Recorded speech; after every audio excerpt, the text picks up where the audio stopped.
Yo, what's up, y'all, and welcome back to Grapple Beam Gaming. Today, I want to talk about The Legend of Zelda: Tears of the Kingdom. Now, this is not my first time recording this video. I actually had another video already made, ready to go, and then Nintendo decided to make a whole video talking about the game and showing off the gameplay. So I basically am just redoing the entire thing with some new elements to the video, so hopefully y'all enjoy. But let's just go back. The year is 2017. The Nintendo NX is now the Nintendo Switch. It is getting ready to launch with one of the greatest games of all time, The Legend of Zelda: Breath of the Wild. Even with all of the hype surrounding that game, it did not go on to disappoint, but became an inspiration for games to come. Like a lot of games. But finally, after all these years of waiting, it's time for the hype to return.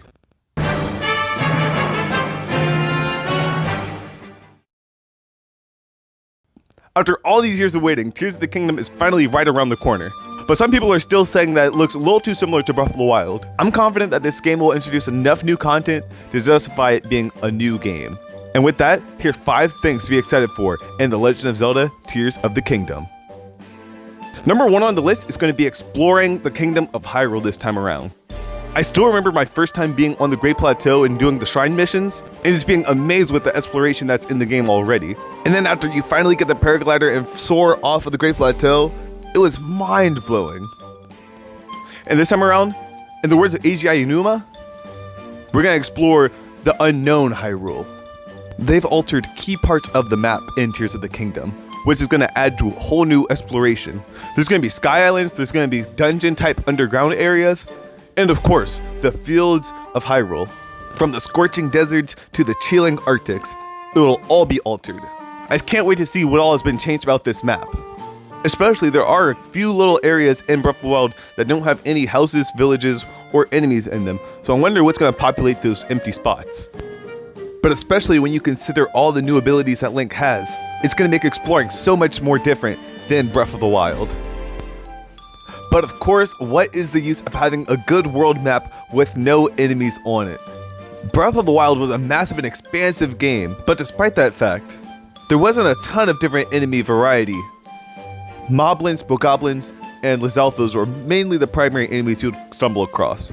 But Tears of the Kingdom fixes that, with the introduction of all of these new enemies right here.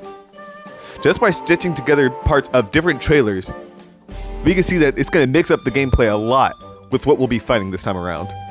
But not only the enemies are different, but the weapons they'll fight you with also are different.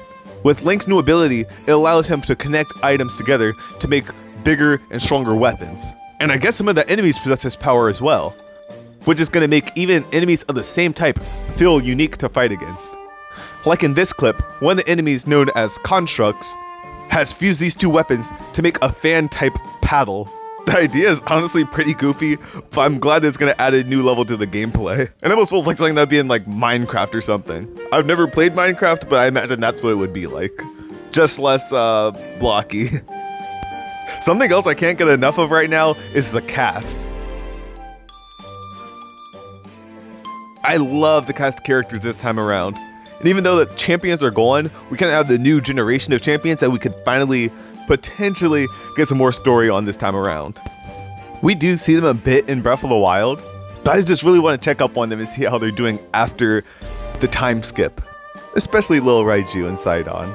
But not only that, but since a lot of the story took place in the past last time, we didn't really get to see a lot of the current story. It was more so just memories and stuff that already took place. So maybe now we'll actually get to see a little bit more of Zelda in the present day. And I know we already do kind of see her falling down the pit, which is probably going to take place at the beginning of the game, which means that she's probably not going to be in the game a whole lot again. But I hope that we actually do get a little bit more relationship between Zelda, Link, and Ganon. I really liked what they did in Hyrule Warriors: Age of Calamity. Zelda almost felt like she was the main character. And in some ways, she kind of always is. But it was good to see her with a nice amount of screen time.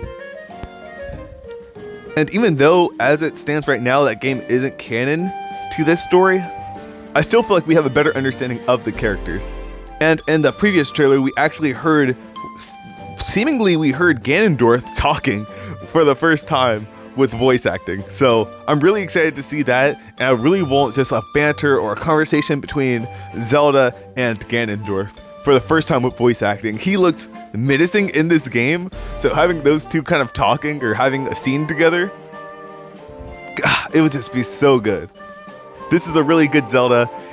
I'm really hoping that Ganon's gonna be a real menace this time around, just like Twilight Princess.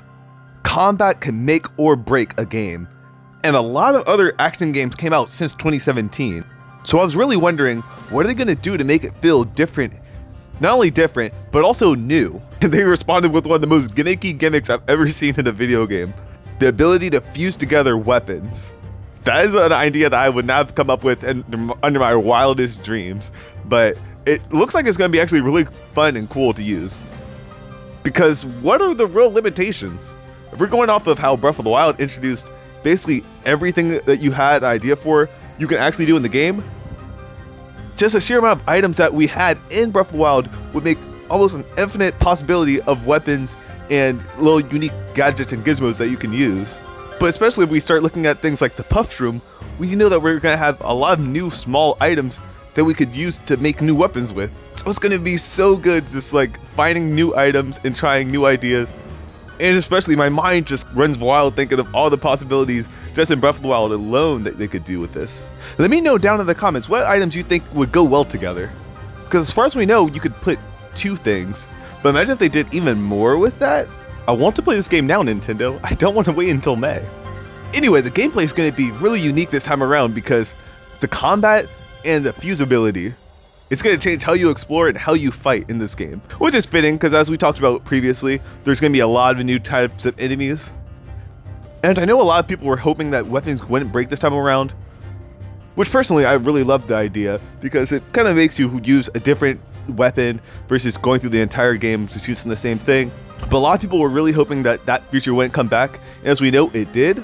But that's not really a bad thing, I don't think, because he uses a tree branch that's almost broken to make a mallet out of. So if your weapon just gets low on damage, it makes you think outside the box. Hey, my weapon's about to break. What do I do to make it last longer? I'll fuse these 2 weapons together, and then maybe I can fight my way out of this cave or shrine. It's also hinted that there will be different elements to these, because we see the construct using a wind type element. Like I actually just thought about it, like imagine getting a choo-choo jelly and putting it onto a sword with like fire elements or ice elements. That'd be really cool. That might be a cool way to get it like a blazing blade. Anyway, that's just one new aspect of, I'm sure, many more to come. Like recall. We know that it's going to be used for traveling to the Sky Islands and traveling down to the fields of Hyrule, but we also have seen it used in combat.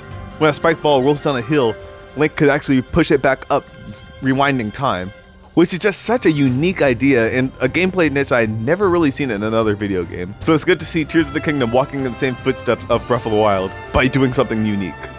And of course, I can't talk about Legend of Zelda without talking about the lore. There has been a ton of theories before we even knew about Tears of the Kingdom's existence because of the ancient tribe known as the Zonai. The Zonai is something that we've had hinted to for like a long time, but now it's actually front and center, even in the logo itself. So we'll finally get answers to all the questions about this mysterious tribe.